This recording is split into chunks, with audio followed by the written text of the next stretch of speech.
Welcome to Subramani. You're seeing this old setup after a long time. You can maybe see even the tan on the face. So I thought I am going to talk to you about the best advice that one can give a bunch of advisors who are starting out. I had to do this lecture for a bunch of people from one group who asked me what is the best advice that one can give. So I said, okay, if I'm going to talk to them, I might as well make a video for all the advisors who keep coming to my channel and watching. So thanks to you. So here is the first one. Whatever advice which I have got from various people, which I have learned, which I have implemented. First one is make it about the truth. Tell the client what are you doing, why are you doing, how much you are earning. Don't hide anything. Nowadays there is no hidden thing of giving you a US trip or a Goa trip or a Lonavala trip depending on your volumes. So there is nothing else, whatever you are getting. But please remember that if you are getting 1% from the fund house, on that you are paying 18% GST. So that becomes 1 minus 18 is 82, and on that, assuming you're paying 30% tax, you're approximately getting 0.40, 0.45. That's what you're getting. So calculate it properly, show it to the client. That's very important. Which brings us to the very important thing of being truthful. Say, why are you investing in liquid funds? Please understand, liquid funds earn less money than debt funds, and debt funds earn less money than, equity funds are the best from a growth point of view.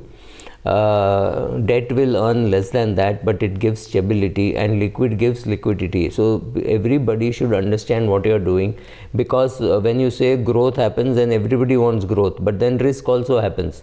So be truthful in explaining why liquid funds, why debt funds, and why equity funds, or why hybrid funds, right?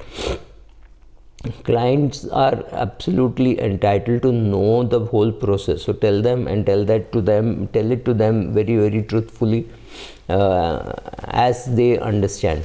Will you lose clients because of that? Sometimes yes. When you say equity is too risky for you, they go to some other advisor, but that's still better than coming to you and losing money there. Another important thing is in this dynamic world, a lot of change is happening, and you need to be prepared for it. It does not mean you need to know everything, but when a client asks why no Bitcoin, you should be able to say why no Bitcoin, or just saying yes, of course Bitcoin is illegal. There are a lot of problems with Bitcoin, but there are people who want to invest in Bitcoin. You can't dismiss all of them away saying no, don't invest in Bitcoin. It's up to them. I personally don't do F&O, but it does not mean that people should not do F&O. There are people who will do. Be truthful as to what you know, what you don't know, what you understand, what you don't understand. You don't understand Bitcoin, say you don't understand Bitcoin. That's perfectly all right. You don't want to learn, that's also perfectly all right, but explain it to them as to why. And for that you need to keep learning. That's very important.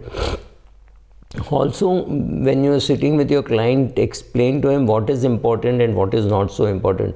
Doing an annual review is important, but that does not mean you have to switch, right? So when you have employees, explain to the employee exactly what it is, and then get off their backs. Let them do it the way they do it. Don't expect them to do it the way you do it, or you think it should be done.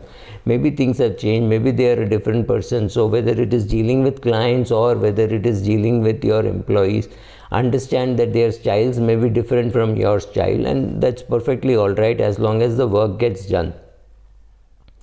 When you take on a junior, or when you are a junior working with a senior, don't expect any concessions. Just because you are 18 years old and you came to me to learn the work at 18, I am going to treat you like a matured individual. I am not going to say, oh, ye to bachcha hai.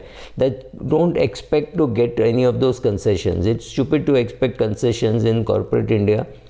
You have come there as an adult to learn. Be there as an adult to learn. Don't try to expect some concessions, etc. Right?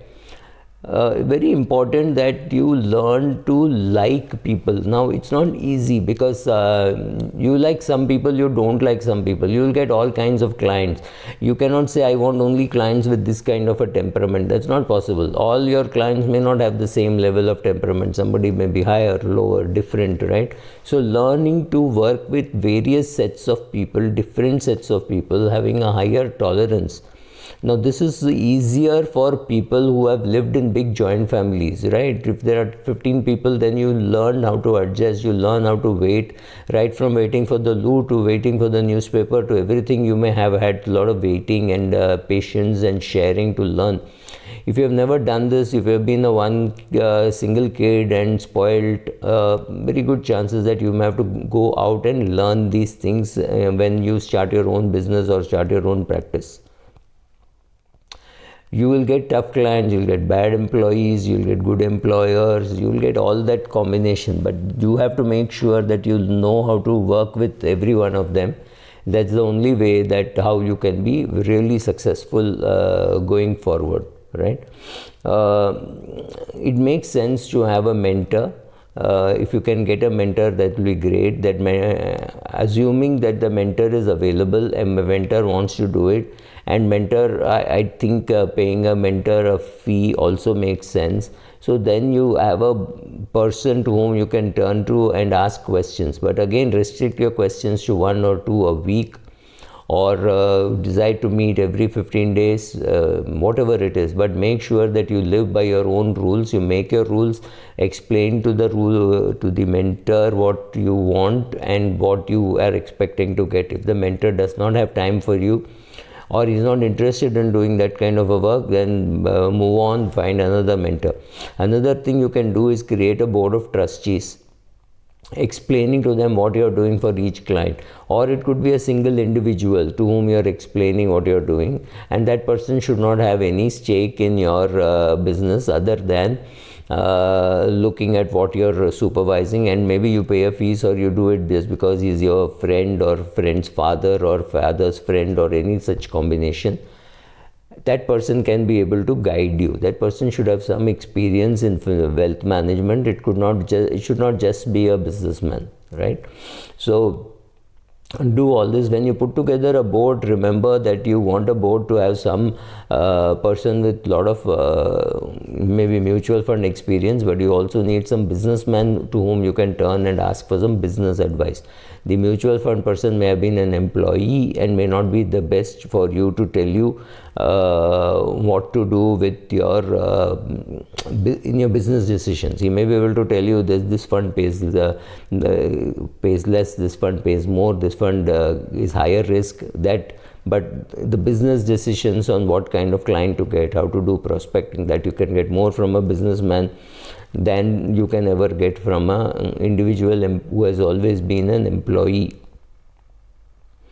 Very important that when you're talking to the client or talking to a mutual fund house or anybody, make sure that you ask all the questions, because the worst question is the one which did not get asked. The stupidest question is the one which did not get asked. If you don't understand what you're doing, better to ask what the client wants or what the client is understanding. When a client says 30% fall in my portfolio is okay, he may mean that only when the portfolio is 1 lakh. By the time the portfolio becomes 25 lakhs, he may not mean that, right? So keep asking, keep explaining, and keep communicating with the customer, and make sure that the customer understands what he's saying. When he says or she says that 30% is the loss that I can take, explain. He says, madam, you've got 10 lakhs. You mean if it becomes 7 lakhs, it will not bother you. You will lose 3 lakhs. Lose 3 lakhs sounds very different from saying I can take a 30% fall in my portfolio, right? So explain to them exactly how you think they should understand, and then make sure that they're committed to it. Thank you.